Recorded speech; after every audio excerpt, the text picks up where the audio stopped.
This is the Oakwyn Podcast, featuring Morgan Brown and Michael Yu.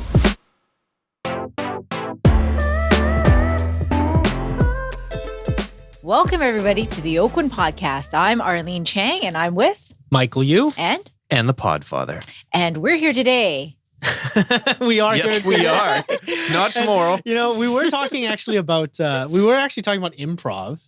Yes. So there's like some guiding and golden rules of improv. You want me to share those? Please with you? share, Yes. because I am not an improv person. Okay, so, and this is actually really helpful for a lot of agents out there because obviously we're in the people business, right?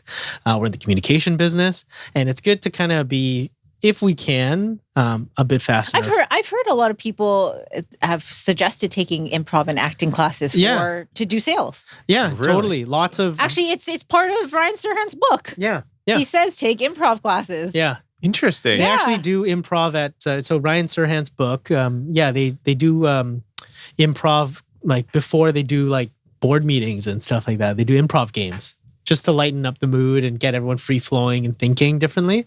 Helps you think on your feet. He right? actually wanted to be an actor, so like that's why he was in New York, and real estate was his side gig, and so it basically became his full-time gig, and he's a failed actor. So A successful hand actor. yeah, hand model, right? Yeah. You read his book, right? Yeah. I'm about halfway through. Sell It Like Yeah. Sirhan. Is that Yeah. the one? Yeah. Okay. Yeah, he's actually a pretty reasonably good writer for somebody that, like, I've read a lot of real estate books. Some of them Hard to get through. hard. Well, yeah, they're not. Well, one, they're not entertaining. I like reading autobiography type books. Yeah, Yeah. totally. Well, they have to have a story, right? Like, Yeah. you can't just have like truisms and like, and I heard Will Smith's book's going to be really good. is it? Yeah, it's out Will. already. Yeah. Will. Will. It's called Will. Yeah, did How he write it creative. himself or did he? He did. And then it was when I was going down the rabbit hole, as you do, Yeah. and he's got this like YouTube thing. It's like the best shape of my life. And it's Okay. him going through the motions of after COVID, he gained a ton of weight. Oh. And then he is like, he films this documentary style thing where he's trying to lose weight, but also write his book.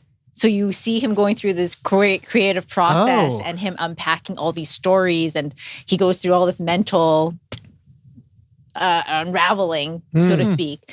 And then, so now it's like all the interviews coming out because his book's been released. So Oprah interviewed him and Jimmy Fallon on all these things. And, but yeah, he talks about, improv and comedy saving his, or as comedy as being a big element to help how he frames himself. Yeah, Yeah. that is so interesting. I actually saw the book at Chapters, and it's everywhere right now. Or is it Indigo now? Or is it Indigo. Chapter? Yeah, okay. Indigo. And I was just like, I was like considering to pick it up, but I didn't. Do you like Will Smith? I think he's a little over too much. He's a bit too much for me. He's like a little bit too much, Mm-hmm. and I don't know, his relationship with Jada Pinkett Smith is kind of too much. Well, who cares? That's just his personal life, right? Yeah, I don't know. Yeah. But he's but I think his book is going to be really, really interesting. Really, well, Oprah says it is, so Yeah. You got to listen to Oprah. I kind of listen to Oprah. We do what she says. Yeah. So, but no, it's seeing a couple of the excerpts of that like documentary and some of just excerpts and paragraphs of his writing. I was like, this is going to be pretty interesting. I think it's going to be a good read. Yeah. Well, he's a very like talented person, but also at the same time, like, to be able to want to be that famous, I don't know if that's something he was yearning for. But it also always comes with an extraordinary amount of trauma, I think. Oh, for sure. Because if you want that kind of acceptance, notoriety, fame, there's always like an equal, which is potentially like in some people, they would think it as they would think of it as a high. I think of it as a hell. To try to achieve those types of things, it typically requires like this great shallow, like not shallow, but great like sacrifice. gorge. Yeah, like not sacrifice, but like a trauma. Something has happened to you to have a yearning for that kind of thing. Because I don't think it's natural to want those things. I don't know because I haven't read the book, but it's that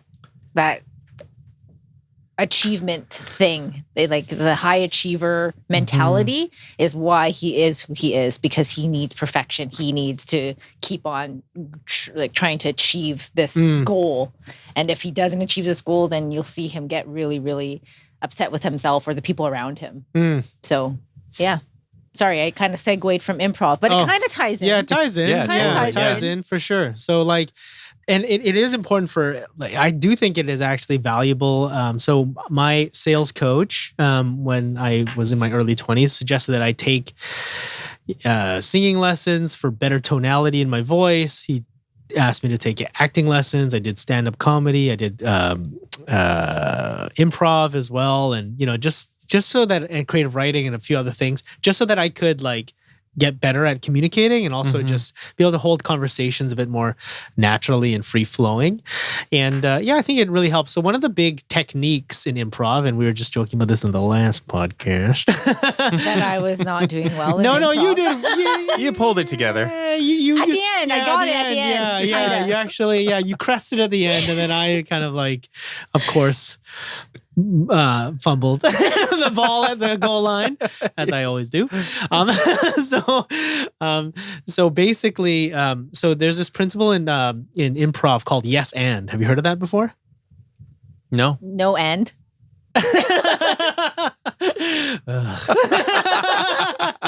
She's getting it. You're getting the hang of it. Yeah.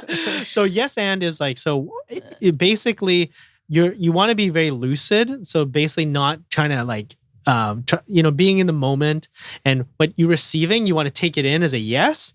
And you want to add to that element of, so when you're having a conversation with someone, they're talking about, Will Smith. Yeah, Will Smith. And you're like, yes, and what do you think about his personal life? Or yes, and like, what do you think of like, why is he on this pursuit of greatness? Like, do you think there's something there? Or, so it's a yes and so you want to add to things, not shut things down. Because I think a lot of people try to shut things down. Yeah, that's when you notice like it's hard to talk to somebody sometimes. It's because they don't reciprocate. They don't give you more to kind of, there's no cliffhanger to kind of like grab onto to keep on talking about something. Yeah, that's right.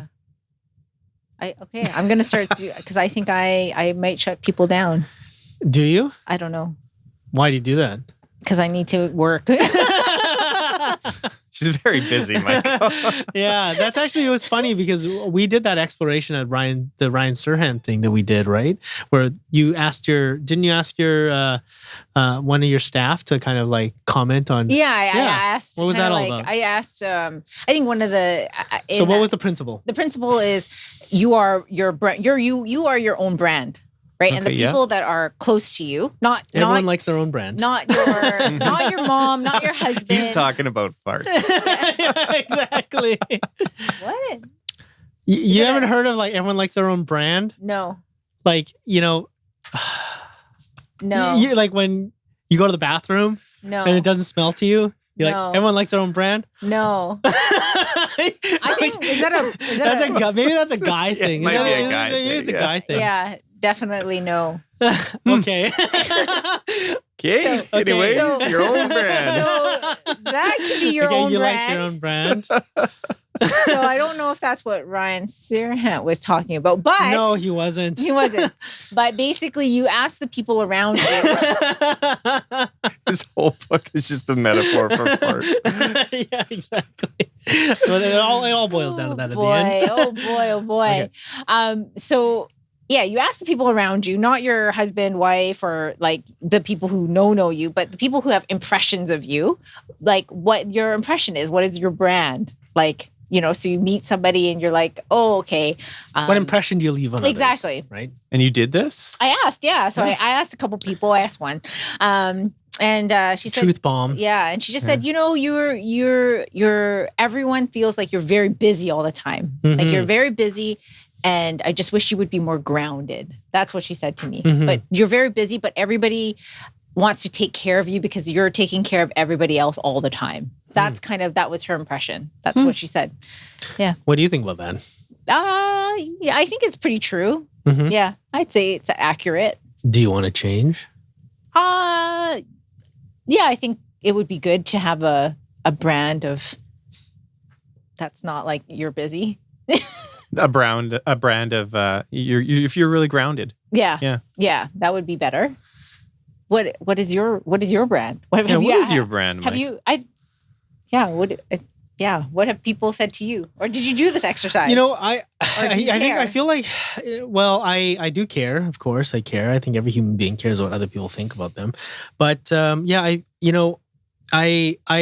kind of am scared to do that with people, honestly, because like It's I don't know. terrifying. Yeah, I don't know I don't want. Well, to, I think I can't because I'm your sister. I know you too well, so you can't do it with people. But Brayden, I'm gonna put you on the spot. I'm gonna put you on the spot, and if you were to give your first impression, change topics, Brad, Mike. Think fast. Well, because I think Hey, is that it's a stork. Is that a door? Like, what do you guys think of doors? Well, if I get to what's Michael's brand, I see. Here's the thing. I do see Michael, and we talked about this the other day. But I do see you as quite successful, partially because of the business you've built, but mostly more so because you don't seem to me to be somebody who's like just constantly really, really busy, right? You like seem to have time for your life and your family and stuff like that, which is like, that's kind of like always been my kind of measure of success. And so I think that's kind of how I see you, as a guy that like has really good time management skills and has a successful business and has time. And yeah, that's pretty much your brand to me. I like that. Ooh, I thought I was going to get owned. I mean, then there's the dorky magic side of it, and Dungeons and Dragons and stuff like that. I can deal with that. Yeah, okay. That's also a big part of your brand, I think. Yeah. Well, I think, when we talk about, it's because there's a vision that we have of ourselves, and then, you want to triangulate that position and gain some objectivity, right? And I think, you are sometimes a bit too busy, and I personally wonder if you keep yourself busy because you're avoiding deep internal strife. This is not a psychology section. It kind of is now. It is. But I'll tell you something. Morgan got my hands read by a hand reader. Okay. And she said, it's just part of who I am. I am it's how I need to be busy. Basically. Yeah, that's how I am. That's how I feel good, is being busy. It's hard for me to sit still. It really is. But do you have like a goal of one day being not so busy, or are you happy with being busy? I think I'll fill it up with other things. Yeah, I feel like you just fill it up. Yeah, like I'll just fill it was it funny, up. like we were it was like I think it was a weekend, and Arlene didn't have Arlene and I call each other, just so that you guys know. We're joking on the pod, but we basically call each other like 10 times a day. And like, I think we were chatting on the way to this podcast. We were. And he's like, Steven, I don't want to talk to you right now. Otherwise, we're going to have nothing to talk about. Yeah, I was like, save it for the pod, I don't talk to you. I think we talked last night too. So like, what was I saying? I was saying that, so like she had a couple days off just to hang out with her kids. And instead of just like having fun with, I guess it was fun for them, but you organized a scavenger hunt for the kids, impromptu, like all day scavenger hunt. They stayed up the night before. And I was like, what to tell us that? It is actually, I actually think this is a really fun thing for parents to do with their kids. Okay, lay it on me. I've never been on the Aquabus. Okay. Oh, really? Yeah. So Aquabus is a little ferry that goes within Falls Creek, and you can go to Granville Island, you can go to David Lamb Park, Yaletown, all these little stops. And so I was like, I've never done that before. Well, let's go do that on sometime in the summer. And so to make it fun for the kids, I made them a little scavenger book hunt. So I printed out the map, and then like I started it off saying, like made little clues, like we're going to go here for eggs. So like our first stop was going to be at the Yaletown. We're going to go to what's that egg place in Marina Side? Is it called Egg? Oh yeah, no, OBB. Yeah. Oh, we went there and then I did a little activity book. So draw your favorite breakfast. So they had an activity book at every stop. So then, and then where do you want to go next? And I let them plan the whole trip. Like we just started the first one. It's like choose your own adventure. Choose your own adventure. That's what I called it. I called it choose your own adventure. And I had a little picture of the two of them. And then... And you with Doug too? Yeah. The four of us went together and we got our tickets. And basically they got to choose their own adventure the whole day. And and it was awesome. Man, that does sound fun. Yeah. So most people, regular people, most normal people would be like, I get a couple days off. I'm just gonna like lounge. I want to be a slug. Yeah, I'm gonna just lounge today and just like read a book or like make a my big goal for today is to move as little as I can. I have days like that. I'm like, today I want to make every I don't want to move at all. I just want to make every step just super efficient as I can. Yeah, but then you plan a whole scavenger hunt, choose your own adventure for your kids. Yeah. I call those memories like best and worst memories. Best and worst? Why memories? best and worst? Yeah. Because it's the best memory of your childhood, obviously doing that with your family. Yeah. And you're like so happy, it's joyful, or it's the worst memory because like life is going really bad for you, and then you're like thinking back to that memory, so it's like the worst time of your life as well. That doesn't make sense. No, I don't know how to put this. I joke around with Morgan. I say that it's kind of like your wedding video, for example. You only look at it when you're having a bad time. No, you look at your wedding video and you feel bad about yourself because you gained so much weight. No, you look at your wedding video like it's like the happiest time of your life when you're joyful and everything's all great, or it's like when you're like divorced and you watch it again and you're like, this is where we were. This is what we looked like, and now look at me. I don't know if you get that. Don't get it. Okay. Moving on. But we were talking about brand, right? We're talking about kind of like, we're talking about the image of things, the image of, what it is to be a producer. Mm, yeah. What it is to be successful in business. Sure. This is my segue to what is it? Oh, you're doing it. You caught me on a curveball. We want to talk about the brand of being a managing broker. Yeah, today. being a managing broker, Right, the identity. The identity of the elusive managing broker. Okay, coming up next, managing brokering. Attention all agents there. If you are thinking or you want to learn more about Oakwyn, what's the best thing to do, Go to www.oakwyn.com. Too many W's? There's only 3 W's. Or actually, you don't need W's anymore. No, you don't. Oh, yeah. Yeah. Okay, oakwyn.com. / join. Yeah. Mm-hmm. And we're going to type into the message box, pod 2021. And what do we get?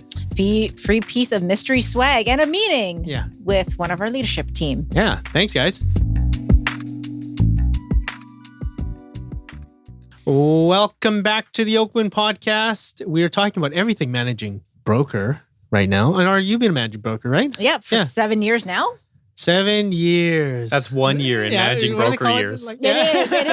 I'm still a young noob. Yeah, I'm a noob still. What's that, like 7 years? What is that movie, 7 Years a Slave? Is that?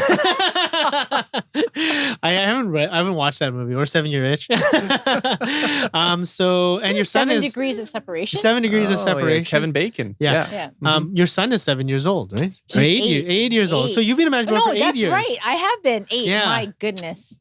Time flies. Time flies. Tell us, what is a managing broker? So a managing broker is the role that is, you're pretty much in charge of your brokerage. You are in active charge. The chief.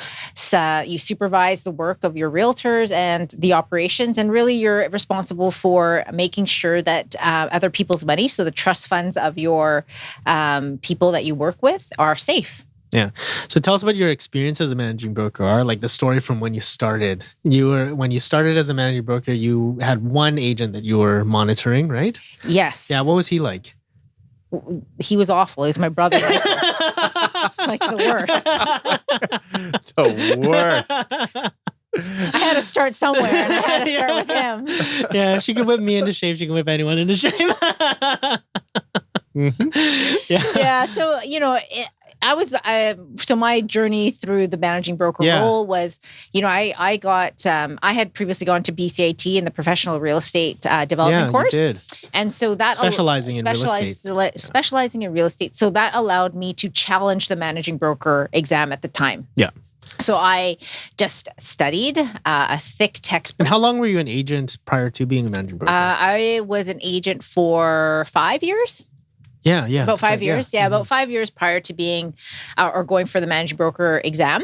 And ended up studying, passed the exam. And I was like, okay, now what? I'm licensed. Now we need a brokerage. Sweet. Right. Yeah. And so, and that really kicked us off to starting our own brokerage. Yeah. That's right. And, really trying to figure out how do you run a brokerage? Mm-hmm. I had to start training and working with Michael. I conveyed Mike's first deals. I remember calling Patricia Wright, the notary, and saying, did you get that file properly? Am I supposed to send you anything else? She goes, no, you did it right. I'm like, oh, thank God. Oh my God. I don't even know what's going on right now. Right. Right. And so, it was really just boots on the ground. And lots of experiential learning. Lots of experiential learning. And, there were moments at the beginning, I still don't know everything, but I really relied on my peers. So I relied a lot on Kim Spencer. I talked to him a lot. So what's Kim Spencer's role? Kim He's Spencer the ethics guy. is the ethics guy at the real estate board. Yep. And, he acted as a great mentor in terms of understanding what the role of the board was and how to get involved and just kind of being introduced to this new role. Right. And really it's just a huge leadership role, right? And yes, you've got the supervision but more than anything else, I think you're there to, lead the herd of how you're going to have your brokerage run and how you want your agents to be trained, right? And who you want to be on board with you and who you are willing to work with. So, Mike, you're lucky I was willing to work with you. I had the inside track here. Yeah. Blood type. But so let's say obviously starting out as a manager, what were you most scared of? I was most scared of talking to Robin Barden. He seems like a nice guy. No. I think at the onset, like anything, when you're new, right? When you start out as a new realtor, start out in any business, brand new, doing anything, new job, you have imposter syndrome. You have, am I supposed to be here? Am I supposed to be doing this? Right. Why are they asking me? And I remember taking a call from Robin and I was like, Robin is way smarter than me. Why is he asking me for advice? I have no idea why he's calling me. Right. And hopefully I gave him the right advice. I think I did. Yep. And then, you start to get a little bit of confidence going, right? Because you're like, hey, I do know what I'm doing. Hey, I've been there before. I can impart some knowledge and some advice to my counterparts. Right. And that's basically what I've been doing ever since. Just little by little, getting to know our team and helping them through some of the roughest transactions of their lives. Yeah, totally. Yeah. So tell us the reasoning why you actually transitioned from being a realtor to managing brokering. Yeah. So I think there was a couple of things. So personally, I wanted to start a family, think about that kind of segue into that type of a role as a mother and consultant. Yeah. And so, I found it really difficult because we were running a very high producing real estate team, and basically you're 24/7, 24/7 running around, dealing with everything. And, stressful. It's quite stressful. Yeah. And so, managing brokering was a way to kind of have more of a quote unquote 9 to 5-ish job, because for the most part, realtors will respect that you work more Monday through Friday, and they're only going to call you at night when there's something really hitting the fan, and you'll pick up, right? But it's not the same as being helping your client. Yeah. You need to write an offer. Okay. You need to present that offer at 10 o'clock. Okay. It's happening. Doesn't matter. And so that was kind of the impetus to kind of make that change. Mm-hmm. But what I found when I made that change was it suited me so much better, right? I was way more stressed out being a realtor than being a managing broker, even though optically, there's a lot of responsibility associated with being a managing broker. But like having a client call you with a problem and dealing with that problem, like is so having stressful. to physically show up. Have to physically show up. It's completely different from somebody calling you, telling you what the problem is, and then you're listening, understanding as much as you can about the situation, and then giving them advice or talking to them off the ledge. Maybe there's not even advice to be given. You just they just need a sounding board. That is way better than having to deal with someone yelling at you and telling you something's happened and you're trying to figure things out. And so I found the role to match my personality more. Yeah. At the end of the day. Totally. Did you feel like when we were working as an agent, did you feel a bit we worked a lot. We worked a lot. It was like 24/7. Like, it was, my husband more than once wanted to throw my phone out the window. Like literally, like, I'm going to take your phone right now and throw this out the car. I'm so sorry, but there might be an offer. Yeah. Even the night you got proposed to, the night we got, the day he was gonna ask me to marry him, I was like, I just did the open house and we went out for a nice Japanese dinner, and I was like, I might have to go because there might be an offer. I might write for, at that time you could write for the buyer and seller. I might write for a buyer who came to the open house today. Yeah, and he's like, deer in headlights. He's like, what? I'm like, I don't know. It might happen. Right. And then later, it didn't happen. But I got a ring instead. So that was good. Yeah. When obviously just the pace of being a real estate agent is specifically like, it's actually a bit more efficient now than it was before. We used to to get one initial signed before. We used to drive to people's houses for one initial. Countering back and forth was really it wasn't as simple as a DocuSign thing. And, we would visit people. We were on the road all the time. And I remember going to 4 municipalities a day. Like, you're in Burnaby, and in Richmond, you're in Coquitlam, and then you're back to Burnaby, and then you're finally at home. And then you're like, oh shit, I got to go to Richmond again. Yeah. To get sometimes it'll be and if you make a mistake, I think that's why we're so diligent, because when we made a mistake, you have to drive 45 minutes to meet your client to initial something. And it's just a pain. Yeah. Back in those days. Yeah. So obviously you're managing broker now and you're pretty experienced. You've gone through having one agent to manage. And how many are we managing now? I think we're at about 525, 550. Whoa. But we have a team now, right? We do. We have a team of managing brokers, the best team that I could ask for. Yeah. And who's on your Avengers team? My Avengers team. Do you call them the Avengers, or are they the X-Men, or are they what? The MB men? No. Men and women? No, but the brokerage team are my Avengers. Everybody together is an Avenger. But we have Shelley Smee. Yep. Veteran, 25 years. Plus years. 25 plus years. She joined the managing broker team maybe 5 years ago. Yep. Yeah. And we have Eric Grant, Mr. Eric Grant. Yep. And Michelle Adams and Mr. Joel Lloyd is our newest member. Newest, but most seasoned. Yeah. He's teaching me a thing or two, that's for sure. He's well marinated.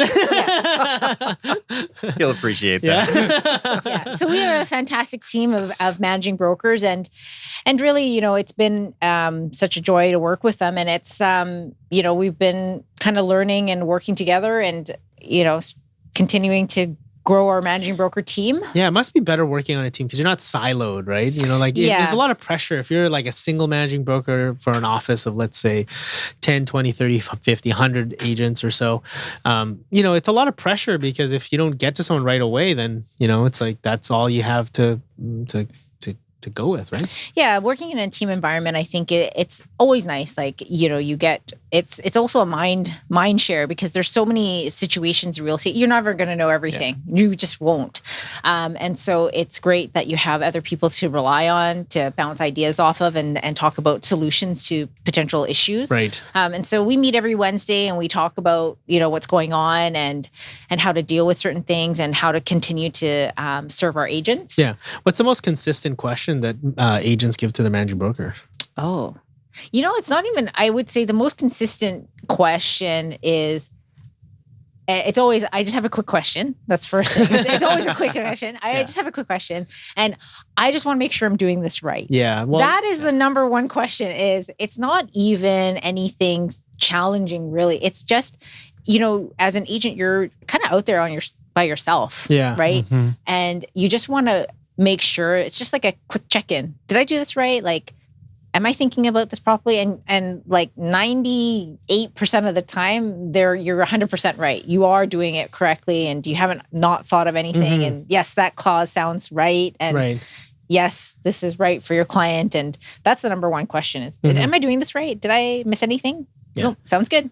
Yeah, don't want to Oakwyn brag too much, but like I've always heard other managing brokers and stuff like that, or other agents say that they like working with our agents, and because they're like, all the contracts are nice and tight. They're really put together well. And I think it has a lot to do with the managing broker team, because they obviously set a lot of that directive. That team puts together all of our templated contracts, and they review them on a consistent basis, give us a lot of advice and consultation. And they're always really prompt and there for us when we have a question.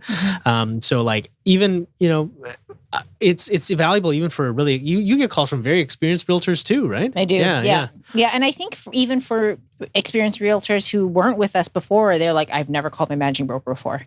And they're here and they'll call me. I'm like, why are you calling me? No, you're like, no, way more than me. But I think there's a level of comfort to know that there's somebody behind, like by your side, right? In transacting your business. So I think that's a super important part of being a managing broker. But more than anything else, I think the managing broker role, it's a huge, huge leadership role. Yeah. And I kind of wanted to segue into talking about leadership, because I think that's really what some the of the managing great broker traits of. Yeah, that's what a managing broker is.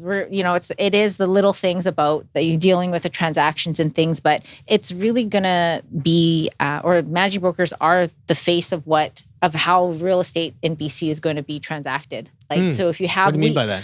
I think if you have weak leadership, you're going to have, the profession is going to suffer. Right. And I think that there is a fear right now that a lot of managing brokers are going to age out. Yeah. What is the demographic right now? I think 75% of managing brokers are over 60 years old.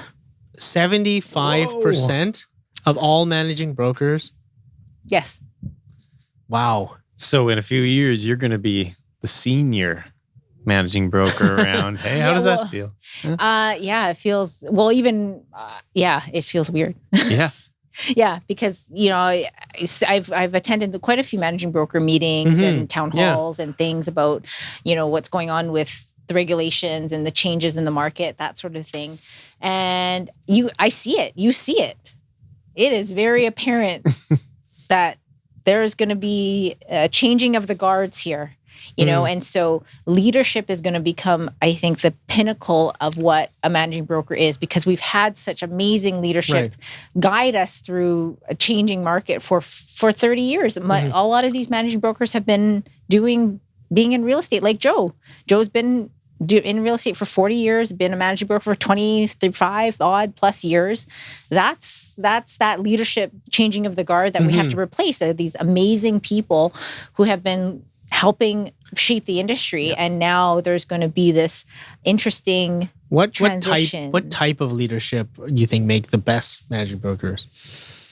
Well, I've always kind of thought that servant leadership is the way to go. That's how we operate our brokerage. So meaning that we're here to serve our agents. We're here to serve the public. Right? That's what we're here for. We're not hierarchical, not top down. Like, this is the rule and I need to teach you. This is, how do I support you to get where you need to go? And my job is my job is to make everyone else better surrounding me versus me being the best. Right? And so that's kind of the leadership style that I've employed. Right. That's what I think the industry is going to need, because it's so consumer focused. Right. I mean, the BCFSA. There's so many more rules and pitfalls and things to look out for, right? Yeah. And so that whole shift. Nuanced. Yeah. Everything has to be about who you're working for. Who are you working for? How are you going to make them better?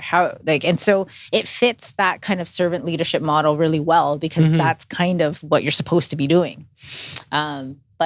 Yeah. What do you think are the best? What are the leadership qualities that you look for in a managing broker? If you've been through a few offices, what are the different managing broker qualities? You can say, what do you think of me? Yes, You know, finally. Arlene, I'm just gonna sit back here for a minute and just enjoy this while I can. Yeah. Maybe. You think you're basking in the sun, but No, no, just kidding.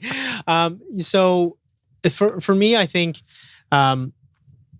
someone that has the empathy to be able to know kind of the situation that you're in. And what's really great about our managing broker team is all of them are currently or have been top producing agents. So they really know the plight of customer service and how, like, they've really been in our shoes. So they have a vast amount of experience. And I think as an agent, that's so valuable to us to make sure that, we have the ability to be able to navigate through certain situations smoothly for the betterment of our clients, right? So what I find is that Arlene, when she analyzes a problem, she looks at it from not only the angle as a managing broker in the company angle, but she also looks at it from the agent's angle. And then she looks at it from the buyer or seller's angle, the client's angle, and then tries to come up with the best solution with the triangulated solution. Whereas in many other managing brokers that I've dealt with, they only protect they only care about their company and CYA. Everything is like cover themselves, and they don't think about you as an agent and how you should respond or how you should behave or what your values are. They don't care about the client so much about how are they going to react to this news? All they care about is the protection of the company, which is kind of protecting themselves, in their own, they have like this really strange, like cover your ass mentality. And, I found that was a very common trait of kind of your stereotypical managing broker was just, some cardboard guy that probably didn't do well. Like, I think a lot of some agents think that, oh, you're a managing broker, you're not a top realtor. Like, that's why you have to be a managing broker. Like, that's same thing with teaching, right? Yeah. Like, this is why you're teaching. Yeah, this is why you're teaching, because you can't do anything. Yeah. But it's, so you kind of have that weird assumption, and I can admit without knowing that what I know now, that's kind of something that a lot of agents think. And so, we're trying to reframe that paradigm, and also to make it better for everybody. So make it better for obviously the consumer first, and the agent second, and the company third, right? And how do we do that? Yeah, I think it's difficult because the managing broker... You remember those days, right? Well, the managing broker is put in a very difficult position, right? And this is the number one thing the reason why a lot of people don't want to become a managing broker is because the liability, because the regulator, so BCFSA, I have vicarious liability. So whatever Michael does or whatever the 500 agents do, I'm ultimately responsible for their actions, right? And so that's why choosing the right people is like super, super important. Yeah. It's why we go through a huge vetting process of who comes into Oakwyn. But that's really why there's this element of feeling like you need to cover yourself all the time as a managing broker, because you don't want to get in trouble with the regulator.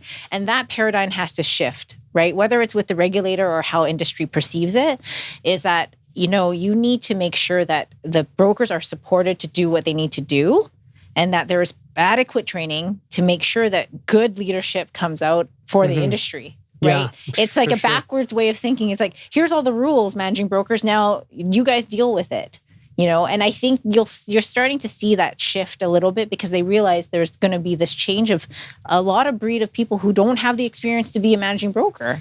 Right. And so, we're really trying to change that as well, and we're cultivating a different... cultivating hopefully a different atmosphere. managing broker where it is not, you're not living in this fear of CYA all the time. But hey, we're here to impart positive change in the agents we're working for and for their clients. We want a positive outcome for your clients, right? We're not here to just kind of say, okay, get legal advice and that wash our hands of it. That's pretty much the default de facto, save like CYA of all time is just ask a lawyer, which 100% always get legal and accounting advice. That's my disclaimer.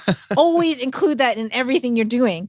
But at the same time, you're looking for solutions, right? To help them.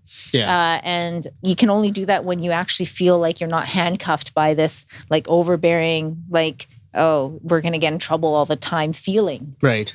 So I think that's the shift that we have to look at. And I think the shift really has to be that managing brokers are a leadership role. It is important for the industry to have strong leadership. Otherwise, where is it going to end up? Absolutely. I think that brings us to kind of what we're doing at Oakwyn, right? With trying to change that culture of what a managing broker is and what it's trending to be. So you're kind of in the process of doing some kind of training and stuff like that, right? I've worked. So nobody trained me when I was managing broker. I looked out to see, and you'll hear a lot of managing broker stories about, it was kind of just, you get your license and you're put in a brokerage and they expect you to know everything, And so, I've been really fortunate enough to work with 3 managing brokers that we brought through. So, Shelley, Eric, and Michelle. And they didn't have any managing broker experience. No managing broker experience, but real estate experience.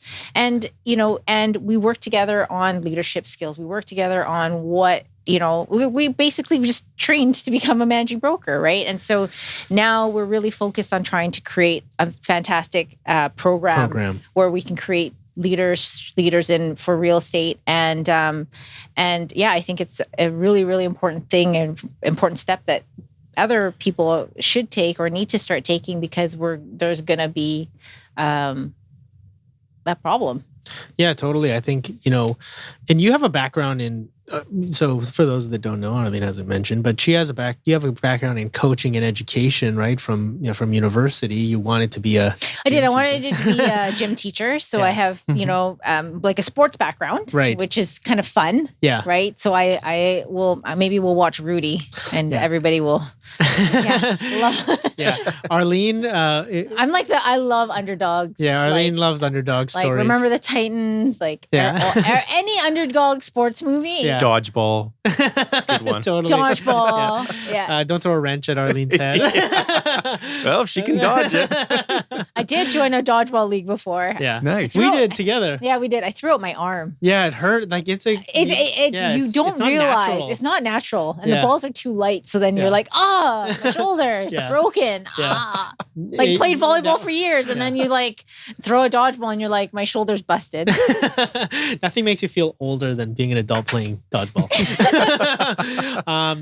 And so we're trying to reframe that, because obviously we're growing as a company too, right? And we do think that we probably were projected to need some good leadership, right? Yeah, we want some good leadership, and so we'll be starting this program and looking into finding amazing people and individuals that would fit a leadership role.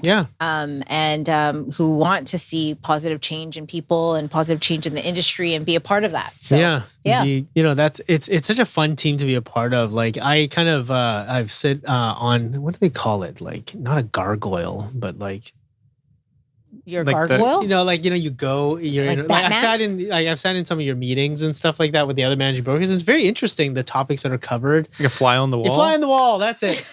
A gargoyle on the pillar. Fly on the wall. I've sat in as a fly on the wall in a couple of those meetings, and they're fan. And you know what? It makes you a better realtor. Yeah, it does make you a better realtor. That's what. Like since. And I'm sure they don't mind sharing, like me sharing, but each of our managing brokers have done better. Because once you start training and teaching, you just become better. It works like that with everything, right? Works with everything, right? Like, so the more you put out, the more you give in life, the more you get, right? And that's really what it is. Learn, act, teach. That's the best kind of circle to reinforce good behavior and stuff like that. We don't, our philosophy at Oakwyn, so some agencies some brokerages have philosophies where managing brokers do not sell at all. They stay, they don't sell. I think you're the only managing broker that doesn't sell, right? Or you? Yeah. I mean, there's no real magic formula. Right. But people have different ways of organizing. Yeah. I've always thought that, Yeah. managing broker that's, selling, maybe, selling and managing brokering, I always thought it was a benefit because that managing broker is really active with the market. They know what they're talking about. I have to say, because I'm not active anymore in terms of buying and selling. It just maybe like one a year or something. But there are some questions I can't answer, or I don't feel confident in helping our client, our agents answer because I'm not in the market. 100%. Not practicing in the market. Not practicing. But then I say, you know what? That question, talk to Shelly, talk to Eric. Yeah. They know downtown. Eric knows downtown. Ask him. He knows Brava, 100%. He'll tell you the price per square foot in 2 seconds. Yeah. Me, I'd be like, I'd have to research that and get back to you. Yeah. And so there's definitely pros and cons to it, but I think for us it's a huge pro for our agents. They get a lot more out of the managed brokers. It's just relevance. Yeah. Totally. Yeah. So I think anything else you want to bring up about managing brokering are? No, I mean, you talked about just the one trait for a leadership, empathy. Any other kind of, because you're a great leader too. I think this is, I think empathy is a big one. For me, I think just to shadow Arlene as well, having that servant's heart, having the right kind of mentality towards serving people is kind of, I always find that those are the best leaders, the ones that do things by example, not the ones that are kind of sitting on top of a soapbox telling everyone what to do, but actually getting their hands in the in the muck. In the muck and kind of doing all the little things. So for me, I think that's the great part of leadership, because I think there are times where you're on stage and kind of doing things, but that's 1 minute out of the entire year, right? And I think the most of the time it's just the everyday, it's the daily consistent practice and being really available and prompt. And so that's a key thing for me with leadership, and also with being. But for managing broker, I think it has the same, skill sets that will be valuable. And I think we're starting to look at different, we're identifying different people that have some of those skill sets, right? Yeah, because we think we're going to need some, right? Yeah, it's important that, like anything, it takes the right people to do anything great, right? And so. Not everybody can be a good managing broker. No. Not everybody will be able to do it. I would be a terrible managing broker. Not everybody could. So, like everything else, there are diamonds in a rough. There's not that many great ones out there. And, I hope that we get the chance to work with some great people. Yeah. If you think you'd be a good, if you're listening out there and you think you'd be a good one, do you think it would be okay for someone to contact you, or? No. Yes, and. No, just kidding. Yes, and. Yeah. Yes, and they can. Yeah. Yes, and I would love to talk to anybody. Yeah, even if you're just curious. Yeah, even if you're just curious, because I think at least having the conversation means that you're open to leadership. It means that you're open to kind of understanding a different aspect of real estate. And, totally. And I think it's really interesting. It's kind of been a really interesting journey so far. So if anyone else is interested in understanding what being a broker is like and wants to just chat about it, even if it's just for interest sake and nothing else, 100% reach out to me anytime. Yep. achang@oakwyn.com. Right. And I think on that note, I think we're going to wrap up, guys. Okay. Thank you guys so much for listening to the Oakwyn podcast. If you've enjoyed this podcast, please rate it 5 out of 5 on the podcast platform you're listening to it on. And if you're out there and you're thinking about learning more about Oakwyn, go to oakwyn.com/join, type in the message box pod 2021, and you get a free piece of mystery swag. Okay, guys. See you next time. Thanks.